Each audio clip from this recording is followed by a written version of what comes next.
once you understand where this is all going, you can start to understand why it's happening. And it's easier for them to do this if they do things like flood us with immigrants, divide us on every issue, race, religion, break down the family structure, break down the gender structure. Just if everyone is busy infighting on all these little issues, and I think that's probably a take-home message from me tonight, is people have to understand that, the unity. You go to a kid's birthday party on the weekend, doesn't matter what race or background or religion the parents are from, they're all happy if they're playing at the park and their kids are all playing together. All this division comes from the propaganda and the programming of the system and of the elites.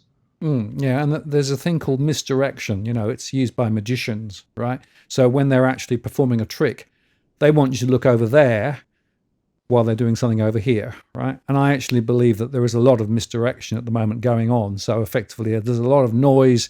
The Voice last year was a classic example in my mind of spending a lot of time on, this was an important issue, but it wasn't the critical issue, and yet it got way too much coverage.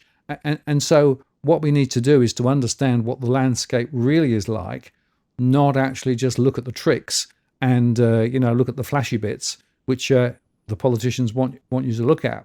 And it's interesting, when I talk to politicians, quite a few of them privately will admit the system is badly broken and that actually democracy isn't really working that well at the moment.